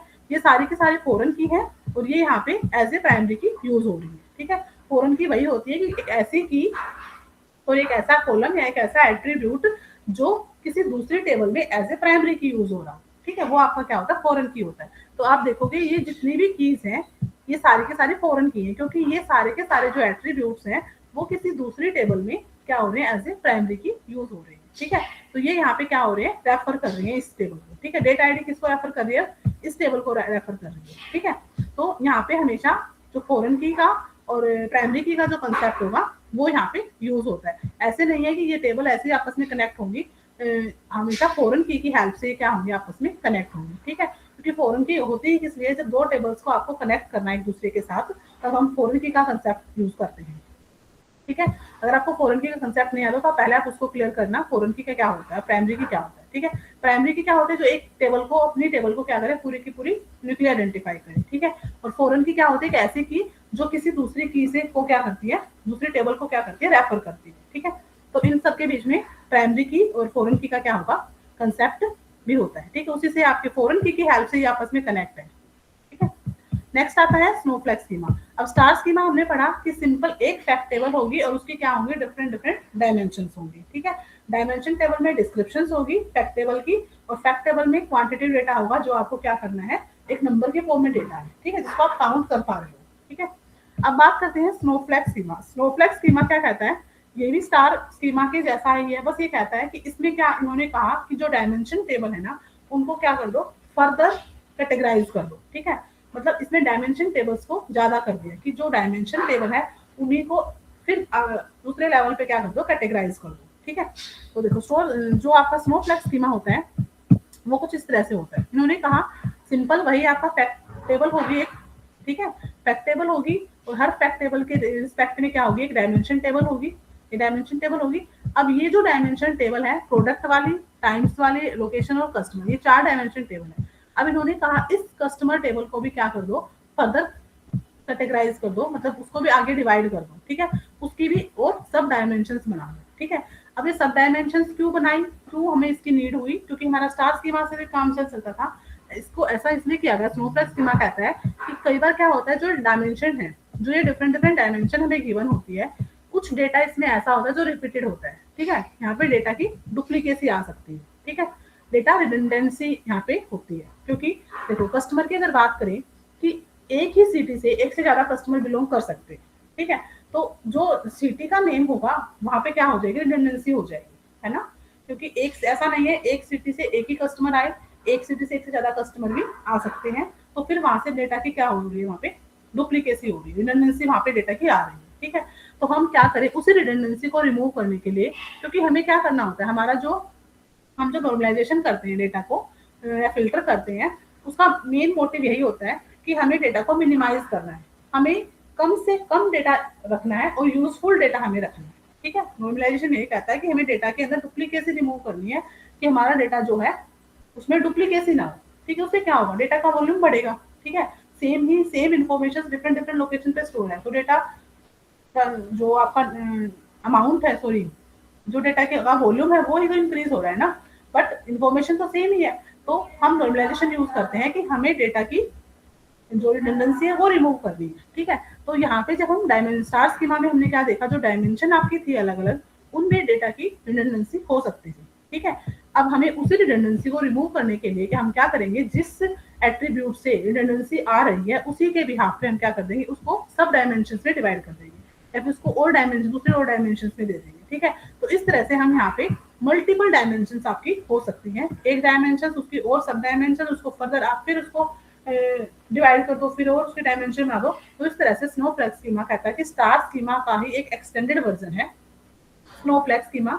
तो स्टार स्कीमा के अंदर ये डिसएडवांटेज थी कि वहां पे आपका डेटा डुप्लीकेट हो सकता था, ठीक है, डुप्लीकेसी वहां पे आ सकती थी, ठीक है, बट स्नोफ्लेक्स स्कीमा कहता है हमें उस डुप्लीकेसी को रिमूव करके और उसकी अलग से क्या बना दो, एक फर्दर डायमेंशन बना दो, ठीक है। देखो सपोज करो हमने कस्टमर टेबल में देखा कि सिटी थी, ठीक है, एक कस्टमर जो है दिल्ली से बिलोंग करता है, कोई दूसरा कस्टमर वो भी दिल्ली से बिलोंग करता है, तो मतलब एक सिटी से एक से ज्यादा कस्टमर हमारे थे, ठीक है। और अगर हमें उस जो दिल्ली था, दिल्ली को हमें कोई और नाम देना है, उसका नाम चेंज करना है, ठीक है, तो हमें क्या करना पड़ेगा, हमें जहां जहां पे दिल्ली था तो हमें हर जगह क्या करना पड़ेगा, डेटा जो दिल्ली है उसको चेंज करना पड़ेगा, ठीक है, क्योंकि हमें उसका नाम चेंज हो रहा है तो हमें हर जगह नाम करना पड़ेगा, ठीक है। और अगर दिल्ली हमारा 1000 प्लेसेस पे दिल्ली दिल्ली लिखा हुआ है और गलती से अगर हमारा 2 प्लेस बीच में छूट गया, ठीक है, 2 को हम चेंज नहीं कर पाए, बाकी हमने सबको चेंज कर दिया, तो उससे फिर क्या हुआ, डेटा कंसिस्टेंट नहीं रहा, डेटा की इनकंसिस्टेंसी वहां पे मेंशन होगी, क्योंकि 2 प्लेस ऐसे होंगे जहाँ पे दिल्ली दिखाएगा और दिल्ली को हम चेंज कर चुके हैं किसी दूसरे नेम से, ठीक है, तो उससे डेटा इनकंसिस्टेंट हो जाएगा, ठीक है, क्योंकि वो डेटा होगा जो एग्जिस्ट ही नहीं करता होगा, ठीक है। तो इस टाइप की हमारी जो प्रॉब्लम आ रही थी, और अगर हम हर एक 1000 प्लेस पे दिल्ली लिखा हुआ है उसको हम अगर एक एक को हम वो करेंगे तो टाइम कंज्यूमिंग भी तो होगा ही, ठीक है। तो इसीलिए हमने क्या किया, उस सिटी के बिहाफ पे हमने क्या बना दिया, अलग से क्या बना दो, दूसरी टेबल बना दो, ठीक है। अब अगर उस एक टेबल में ही क्या कर दो, चेंज करो, वो ऑटोमेटिकली सारे के सारे जहाँ पे दिल्ली लिखा होगा वहां पे अपने आप चेंज हो जाएगा, ठीक है। तो डेटा की जो कंसिस्टेंसी है वो यहाँ पे मेंटेन रहेगी, ठीक है। तो स्नोफ्लेक्स स्कीमा का यही डिसएडवांटेज था कि यहाँ से हमने जो डुप्लीकेसी थी, जो रिडंडेंसी थी, वो हमारी रिमूव हो गई, और दूसरा हमारा क्या हुआ, अगर हमें कुछ भी अपडेट करना है, कुछ भी मॉडिफाई करना है, तो हमारा वो लेस टाइम कंज्यूमिंग रहा, टाइम कम लगा और हमारा डेटा जो है अपडेट हो गया, ठीक है। तो ये आपका क्या था, स्नोफ्लेक्स स्कीमा था, ये उसी को एक्सप्लेन किया गया है, ठीक है। एक फैक्ट टेबल है, फैक्ट टेबल में वही है, एक ऑर्डर आईडी है, कस्टमर आईडी है, प्रोडक्ट आईडी है, कि ये ऑर्डर नंबर 1 था, ये 2 था, ये 3 था, ये कस्टमर थे, ये आपके प्रोडक्ट थे, ठीक है। ऑर्डर आईडी को ये डिस्क्राइब करेगा, ऑर्डर डायमेंशंस डिस्क्राइब करेगी, ठीक है, ये कस्टमर को डिस्क्राइब कर रहा है, ये इसको डिस्क्राइब कर रहा है, ठीक है। फर्दर हम क्या करें, इसके किसी भी एक एट्रीब्यूट से जो जहाँ से डुप्लीकेसी ज्यादा दिख रही है उसी के बेस पे इसको हम फर्दर आगे स्टोर डायमेंशन बना दें तो आपका स्नोफ्लेक्स हो जाएगा, ठीक है। तो ये आपका दोनों ही मॉडल थे, स्टार स्कीमा और स्नोफ्लेक्स स्कीमा, दोनों ही मतलब यूज होते हैं, स्टार स्कीमा भी और स्नोफ्लेक्स भी, बट स्नोफ्लेक्स स्कीमा जो है थोड़ा मतलब ज्यादा मतलब हम यूज कर रहे हैं, क्योंकि वहाँ पे हमारा जो डेटा है वो डुप्लीकेसी से मतलब वहाँ पे नहीं है, ठीक है, क्योंकि हमें डुप्लीकेसी नहीं चाहिए, हमारा जो डेटाबेस है वो यही कहता है कि डेटा कंसिस्टेंट हो, डेटा इंटीग्रेट होना चाहिए, ठीक है, क्योंकि हम एक ऑर्गेनाइज्ड वे में ही डेटा को स्टोर कर रहे हैं। तो ऑर्गेनाइज्ड वे का मतलब डेटा की जो कंसिस्टेंसी है, इंटीग्रिटी है, वो सारी की सारी मेंटेन रहनी चाहिए, ठीक है। और हमारी प्रॉपर जो मेंटेनिंग है वो हमारी स्नोफ्लेक्स स्कीमा हमारा करता है। इससे हमारा क्या डेटा, या तो रिडंडेंसी रहेगी डेटा में, दूसरा अगर हमें आपको मॉडिफाई करना है तो डेटा की कंसिस्टेंसी भी मेंटेन रहेगी और डेटा की इंटीग्रिटी भी मेंटेन रहेगी। ठीक है, तो ये आपका कंप्लीट आपका था स्टार स्कीमा और स्नोफ्लेक्स स्कीमा। अब मैं अभी आपको इसकी पीडीएफ भी दे देती हूँ यूनिट नंबर 3 की, और ये भी बहुत इंपॉर्टेंट है। कोई भी एग्जाम्पल आ जाएगा और उस एग्जाम्पल के बेस पे आपसे पूछेगा कि इसका स्टार स्कीमा ड्रॉ करो या फिर इसका स्नोफ्लेक्स स्कीमा ड्रॉ करो। ठीक है, तो एग्जाम्पल्स में आपको इस तरह से एग्जाम्पल्स गिवन होंगे। ठीक है, कि आपको किसी भी कंपनी के सेल फाइंड आउट करनी है, कितनी सेल हुई है, तो आप उसको स्टार स्कीमा के उस मॉडल में उसको रिप्रेजेंट करो। ठीक है, तो आपको जो जो पॉइंट्स उसको फाइंड आउट करने हैं तो वो सारे के सारे आप फैक्ट टेबल में रखो, और उन फैक्ट टेबल से आप क्या करो, डिफरेंट डिफरेंट डायमेंशन को कनेक्ट कर दो और वहाँ पे एक्सप्लेन कर दो कि जो ये कनेक्शंस हैं टेबल्स के बीच में वो एज ए फॉर्मूला की का कंसेप्ट यहाँ पे यूज हुआ है। ठीक है, और दूसरा एडवांटेज डिसएडवांटेज पूछ सकता है, ये इजी है। ठीक है, और दूसरा इसको हम मेंटेन इजी कर सकते हैं ना, क्योंकि मेंटेनेंस इसकी इजी होगी क्योंकि डायमेंशन यहाँ पे कम होंगी। और दूसरा स्नोफ्लेक्स स्कीमा में थोड़ा सा मतलब इसको हैंडल करना थोड़ा सा मुश्किल हो जाता है, क्योंकि इसमें क्या है, डायमेंशन बहुत सारी हो सकती है। ठीक है, मतलब डायमेंशन ज़्यादा होंगी, हर एक डायमेंशन को हैंडल करना तो वो थोड़ा सा यहाँ पे मुश्किल होगा, बट यहाँ पे क्या होगा, एक्यूरेट डेटा आपको मिलेगा। ठीक है, तो ये कुछ एडवांटेज डिसएडवांटेज होती हैं, हर एक मॉडल की आपको एडवांटेज डिसएडवांटेज आपको पता होनी चाहिए। तो ये था हमारा आज का यूनिट नंबर 3, और हमने इस तरह से ब्लॉक नंबर 1 को कंप्लीट किया। अभी मैं आपको इस पीपीटी का लिंक भी शेयर कर देती हूँ और यूनिट नंबर 3 की भी जो पीडीएफ है उसका भी लिंक शेयर कर देती हूँ। तब तक आप सभी जितने भी स्टूडेंट्स यहाँ पे प्रेजेंट हैं वो अपना नेम और एनरोलमेंट नंबर दोनों यहाँ पे टाइप कर दो। ठीक है, और मैं आपको लिंक शेयर कर देती हूँ पीडीएफ का भी और पीपीटी का भी। Ma'am, can you share please this PPT? Yes, Okay.